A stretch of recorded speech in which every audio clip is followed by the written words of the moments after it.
जय माता दी दोस्तों, आप सभी का स्वागत है हमारे YouTube चैनल अमृता एस्ट्रो में।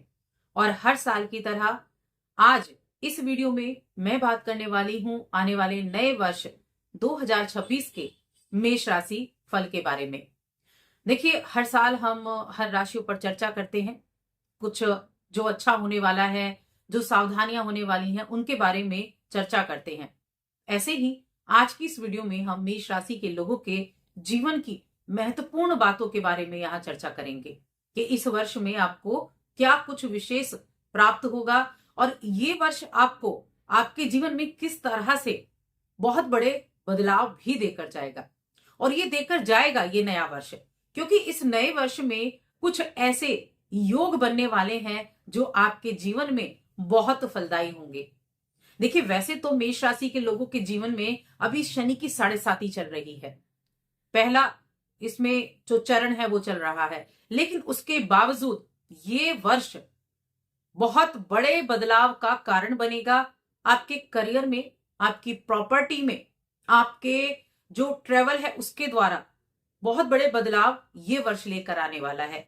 जहां हम ग्रहों की बात करें तो देखिए, सबसे शुभ ग्रह गुरु बृहस्पति होते हैं और इस वर्ष में गुरु बृहस्पति उच्च के हो जाएंगे। वैसे तो वो उच्च के 2025 में भी हुए, लेकिन कुछ वक्त के लिए हुए हैं। अब इस वर्ष 2026 में मध्य वर्ष के बाद गुरु बृहस्पति उच्च के होंगे आपके चौथे घर में, जो एक बहुत ही शुभ स्थिति होगी। और वर्ष के अंत तक राहु केतु का राशि परिवर्तन भी हो जाएगा। इसके अलावा आपके राशि के स्वामी मंगल देव की बात करना बहुत जरूरी है, क्योंकि जब हम अपनी राशि के लग्न के स्वामी की बात करते हैं तो उसकी स्थिति हमारे जीवन में बड़े बदलाव का, बड़े लाभ कराने का कारण भी बनती है, जो इस वर्ष में आपके जीवन में होने वाला है। तो क्या कुछ होगा और क्या आपको सावधानियां रखनी है, चलिए विस्तार से जानते हैं। आगे बढ़ने से पहले छोटा सा निवेदन है, चैनल पर पहली बार आए हैं, अभी तक चैनल को सब्सक्राइब नहीं किया है तो जरूर कर लें। देखिए, मेष राशि की मैं बात कर रही हूं और मेष राशि के जातकों के लिए इस वर्ष में अगर आप देखें, जब वर्ष की शुरुआत होगी तो आपकी राशि के स्वामी जो मंगल देव हैं वो आपके नवम भाव में होंगे 1 जनवरी 2026 को। और नवम भाव में और भी ग्रह होंगे। पंचम के स्वामी सूर्य भी वहां होंगे, छठे और तीसरे घर के स्वामी बुध देव भी वहां होंगे, और आपके दूसरे घर के यानी धनेश और सप्तमेश शुक्रदेव भी नवम भाव में होंगे। नवम भाव में 4 ग्रहों का एक साथ होना भाग्य को मजबूत करने वाला रहेगा। और ये एक ऐसी शुरुआत मेष राशि के लोगों के जीवन में होगी जो भाग्य का साथ दिलाएगी, जो भाग्य के द्वारा अच्छे रिजल्ट आपको प्राप्त कराएगी। तो बहुत अच्छी शुरुआत हो रही है। अब देखिए, भाग्य का सपोर्ट मिलेगा आपको और साथ में गुरु की दृष्टि भी रहेगी तीसरे भाव से भाग्येश पर यानी अपनी राशि पर।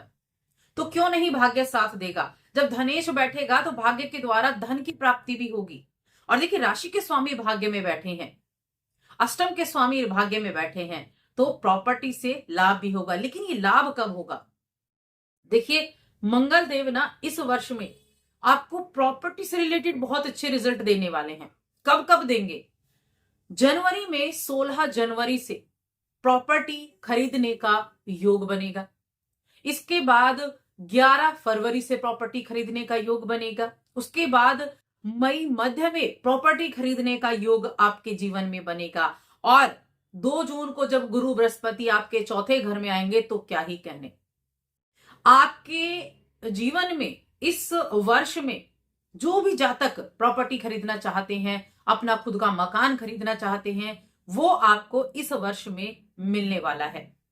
ये बहुत अच्छा साल आपके रहेगा। शनि की 7.5 के दौरान भी आपको अच्छे रिजल्ट मिलेंगे। इसके अलावा करियर में बड़े चेंजेस इस वर्ष में आपके लिए होंगे। देखिए, आपके मन में करियर को चेंज करने का विचार आ सकता है। करियर में बदलाव भी आपके लिए इस वर्ष में होगा और ये बदलाव आपको ग्रहण करना पड़ेगा। यानी कि जो बदलाव आपको दिख रहा है ना, उससे आपको जुड़ना पड़ेगा। जब आप उस चेंज को पकड़े, जब उस चेंज को आप अपने लिए सही मानेंगे, तब शनि की 7.5 भी आपको अच्छे रिजल्ट देगी। और देखिए, यहां बहुत बड़ा जो चेंज लेकर आएंगे वो गुरु और मंगल की युति लेकर आएगी, जो कि इस वर्ष के मध्य में होगी।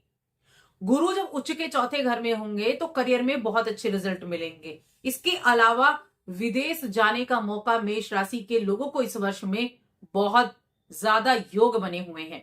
यात्राओं का योग, देखिए विदेश यात्रा का तो योग है। जो लोग विदेश जाना चाहते हैं, विदेश में काम करना चाहते हैं, उनके लिए विदेश जाने का योग है। और जो विदेश में रहते हैं उनके लिए एक कंट्री से दूसरी कंट्री में जाने का योग है। इसके अलावा ट्रेवल इस वर्ष में बहुत बना हुआ है आपके लिए। धार्मिक रूप से आध्यात्मिक ट्रेवल भी बहुत रहेगा इस वर्ष में। खास तौर से मध्य वर्ष के बाद बहुत ट्रेवल का योग है। आप अपने ही देश में कुछ ऐसे आध्यात्मिक जगह पर ट्रेवल कर पाएंगे जहां मन को शांति भी मिलेगी और जहां आपको सुखद अनुभूति होगी। इसके अलावा इस वर्ष में जो अविवाहित जातक हैं उनके लिए भी विवाह के योग बनेंगे। देखिए शुक्र और मंगल की युति वर्ष की शुरुआत में ही जनवरी के माह में भाग्य भाव में है। अब मंगल और शुक्र जब भी एक साथ होते हैं तो विवाह के योग बनाते हैं। तो शुरुआत से ही आपके लिए विवाह के योग बनेंगे। उसके बाद मई माह में आपके विवाह के प्रस्ताव के योग बनेंगे और जून माह के बाद 2 जून के बाद तो विवाह के योग बनेंगे ही बनेंगे। बहुत अच्छा इस वर्ष में आपके लिए संयोग बना हुआ है। एक चीज जरूर है, देखिए बिजनेस सप्तम भाव जो होता है हमारे होता है जो विवाह का भाव है और हमारे व्यापार का भी है। तो इस वर्ष में व्यापारियों के लिए भी अपॉर्चुनिटीज मिलने वाली हैं। ऐसा नहीं है कि उसमें आपको प्रॉब्लम नहीं आएगी। देखिए शनि की 7.5 चल रही है। शनि पहले आपको थोड़ा सा प्रॉब्लम देंगे लेकिन उसके बाद आपको रिजल्ट अच्छे देंगे। एक चीज और है, देखिए करियर में जब भी आपको लग रहा है कि यहां चेंज की जरूरत है या फिर आपका एक जगह से दूसरी जगह जाने का मूव करने का आपका मन कर रहा है तो अपने ही क्षेत्र में आप वो मूवमेंट कर सकते हैं। यानी कि आप आईटी फील्ड से हैं और आईटी फील्ड में ही आपको जॉब चेंज करनी है तो बिल्कुल करें, क्योंकि ये शनि की 7.5 एक बदलाव लेकर आई है। देखिए अभी जो है गुरु बृहस्पति वक्री हैं और 11 मई को ये मार्गी हो जाएंगे, 11 मार्च को। तो ये क्या करेंगे, जब ये मार्गी होंगे तो करियर में बड़ा चेंज आएगा आपके जीवन में और ये चेंज आपके लिए पॉजिटिव भी रहने वाला है। साथ में संतान की बात करें तो संतान के मामले में ये वर्ष मिले जुले प्रभाव देगा। स्टूडेंट्स के लिए ये वर्ष बाहर जाने का योग बनाएगा। अपनी एजुकेशन पूरी करने के लिए, अपने हायर एजुकेशन के लिए आप बाहर जा सकते हैं। और जो छोटे बच्चे हैं उन पर थोड़ा ध्यान रखना है, क्योंकि ऐसा भी हो सकता है कि बच्चे आपकी बात ना माने, ऐसा भी रह सकता है। तो थोड़ा सा वहां आपको सतर्क रहना है, वहां आपको ध्यान देना है। लेकिन अगर हम मंगल की बात करें तो मंगल इस वर्ष में आपको प्रॉपर्टी खरीदवाएगा, आपको वाहन की खरीदारी करवाएगा और 2 जून के बाद तो बहुत अच्छे योग बनेंगे। क्योंकि देखिए जब आप अपनी राशि के स्वामी के गोचर को देखते हैं तो वो गोचर आपके लिए बहुत महत्वपूर्ण होता है। क्योंकि जब आपकी राशि का स्वामी, आपके लग्न का स्वामी जिस जिस भाव से होकर निकलेगा, जो योग बनाएगा, तो वो आपके लिए सबसे ज्यादा फलित होगा। और यही योग मंगल इस वर्ष में आपके लिए बनाने वाले हैं। और मंगल क्या है? मंगल एफर्ट है, मंगल एनर्जी है, मंगल भूमि के कारक हैं, तो भूमि से लाभ दिलाएंगे। शनि क्या है? शनि करियर के स्वामी हैं, यानी करियर के कारक हैं। 12वें घर में रहेंगे और 12वें घर में रहकर भी जो शनि की 7.5 करा रहे हैं, 12वें घर में रहकर भी ये आपको आपके द्वारा किए गए कर्म का रिजल्ट देंगे और साथ में आपके करियर में चेंज भी देंगे। लेकिन जैसा कि मैंने कहा, चेंज आपको अपने ही क्षेत्र में करना है। ऐसा नहीं एक आपकी रुचि किसी चीज में है और आप किसी दूसरी चीज से जुड़ जाए। अपनी ही जगह पर आपको चेंज करना है। मौका मिलेगा तो जरूर करें, क्योंकि वो आपके लिए आपकी 7.5 के द्वारा आपको अच्छे रिजल्ट प्राप्त कराएगा। क्योंकि शनि बदलाव लाएगा, गुरु बृहस्पति भी बदलाव लाएंगे। गुरु बृहस्पति आपके भाग्य के स्वामी हैं, गुरु बृहस्पति आपके 12वें घर के स्वामी हैं। तो विदेश से लाभ तो मिलेगा ही, एक्सपोर्ट इंपोर्ट से लाभ भी मिलेगा। धन संचित करने की तरफ आपको ज्यादा रहना है, धन संचित करना है, क्योंकि 12वें घर में जो शनि बैठे हैं वो धन भाव पर दृष्टि डालेंगे तो संचित नहीं करने देंगे। इसीलिए आपको धन को जोड़ने की तरफ भी रहना है, क्योंकि खर्चे तो बढ़ेंगे। देखिए खर्चे कैसे बढ़ेंगे कि ऐसा मौका आपके जीवन में इस वर्ष में आएगा कि आप अपने घर परिवार के लोगों पर खुलकर खर्चा कर पाए। और देखिए खुलकर खर्चा कब करेंगे? जब आपके पास पैसा होगा।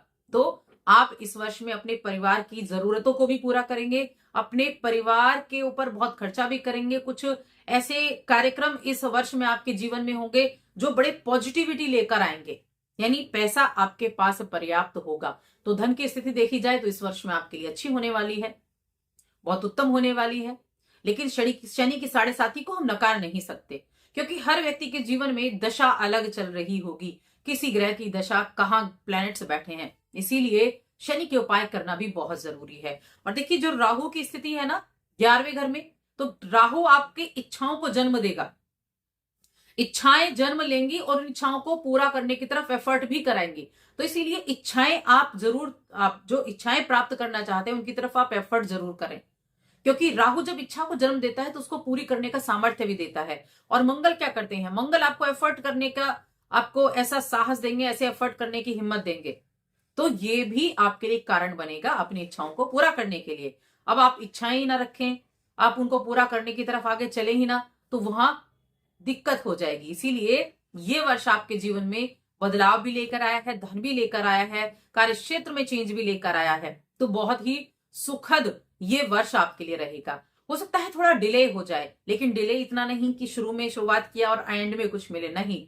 डिले कितना होगा, डिले ऐसा होगा कि मान लीजिए जनवरी में कोई कार्य आपने किया, उसका रिजल्ट मिलना था तो वो मार्च में मिल जाए, इस तरह से डिले हो सकता है। लेकिन इस वर्ष में बहुत कुछ आपको प्राप्त होने वाला है। अब उपाय क्या करने हैं, तो देखिए उपाय के तौर पर मैं कहूंगी, एक तो मंगल की आराधना करें, हनुमान मंदिर जाएं प्रत्येक दिन, एक नियम बना लें हनुमान मंदिर जाने का, और दशरथ कृत नीर स्तोत्र का पाठ आप करें, ये बहुत उत्तम होता है। शनि की 7.5 जिन भी लोगों पर चल रही हो, अगर इस स्तोत्र का पाठ करते हैं रेगुलर बेसिस पर, मुश्किल से 5 मिनट में हो जाता है, तो शनि की कृपा उस पर होती है और शनि की 7.5 से बचाव भी होता है। क्योंकि अभी जो आपकी लाइफ में चल रहा होगा ना, वो ऐसा होगा कि खर्चे पता नहीं कहां कहां से आ जा रहे होंगे और पैसा बच नहीं रहा होगा, पता नहीं कहां से खर्चे आए, जोड़ नहीं पा रहे होंगे, तो ऐसी स्थिति रहेगी। इसीलिए इस स्तोत्र का पाठ करना शुरू करें। इस स्तोत्र का पाठ करेंगे तो अपने आप बचत होनी शुरू हो जाएगी।